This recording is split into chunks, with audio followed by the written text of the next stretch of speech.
The Silver Crown by Robert C. O'Brien, Chapter 20, The Dark Castle. Otto was gone all the next day. He returned just before dark, empty-handed except for berries. Gloomy and rather preoccupied, he built a fire as usual, but only for warmth and whatever cheer it might bring. There was nothing more to cook. Their supper was a cold one. It consisted of the last few scraps of bread and some berries. They had reached the end of their food. There was only one cheerful thing. Ellen's ankle continued to improve. She had, in fact, walked without her crutches all the way to the brook and bathed it and herself in the cool, dark water. She had barely made it back, however, and afterwards the ankle ached quite a lot. Yet she was sure she had done it no harm. She did not tell Otto that it hurt. Her stomach, after the small meal, felt empty and uncomfortable. She was sure that Otto, having hunted all day, must be far hungrier than she. Yet he did not complain, at least not exactly. "We've got to get out of here," he said. "When we get to the highway, I hope we come out near a hamburger stand. I'm going to order 6 hamburgers with ketchup, rolls, onions, potato chips, and Cokes, and pie, chocolate pie, and eat them all. I don't care if I can't pay. I'll eat them before they find out." "I can pay. I still have more than $1. "Yes, but you'll want some, too. $1 isn't enough. They'll arrest you." "I don't care. They have to feed you in jail, and you and Aunt Sarah can come and bail me out." "If only I can find her. I hope she's there." For some reason, thinking about Aunt Sarah made something in Ellen's mind roll back, and she suddenly remembered the dream of her father. She described it to Otto. "And the strange thing is," she said, "that I didn't feel asleep at all, and when it ended I didn't feel as if I were waking up. Maybe it wasn't a real dream. It doesn't sound like a dream. Maybe it was telepathy." "How could it be?" "He might still be alive. I bet he is." "He isn't alive," Ellen said. "He couldn't be. The fireman said so. Anyway, you didn't see the house." "Then you must have seen heaven. Maybe when you put the crown on you can see heaven." "Heaven wouldn't be so dark." She lay down and pulled the blanket around her. It was only a dream. With that, she was asleep. When Ellen awoke the next morning, Otto was not there. She was not particularly surprised, since there was nothing for breakfast except a small pile of berries left over from the night before. She assumed that he had awakened earlier and gone hunting, or at least gone to gather some more berries. He had told her that early morning was the best time of day for hunting.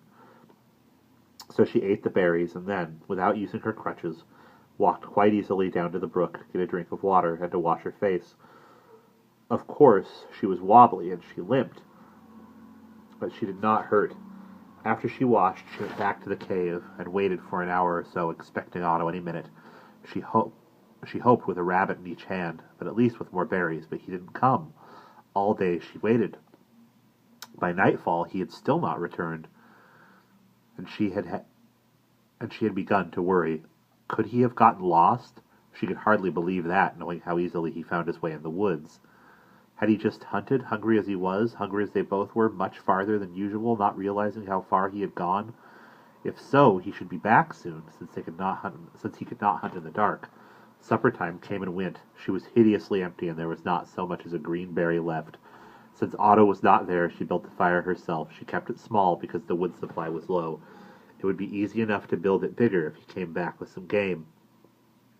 She felt thoroughly miserable, a little frightened, but most of all worried about Otto himself, for a dreadful suspicion had begun to work its way through her mind. Eventually she fell asleep, and into her sleep crept a repeating nightmare that woke her up trembling each time she dreamed it.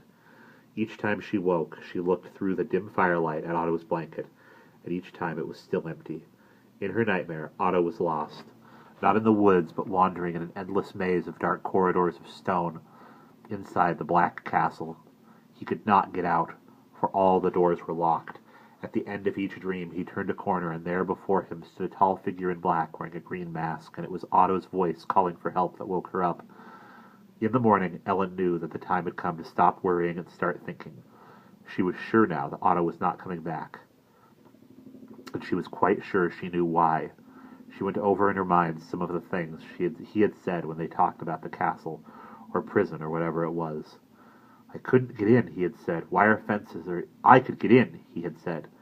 And wire fences are easy to climb. And then, almost immediately, he had talked about food. Ellen could put 2 and 2 together. She realized, of course, that she might be wrong.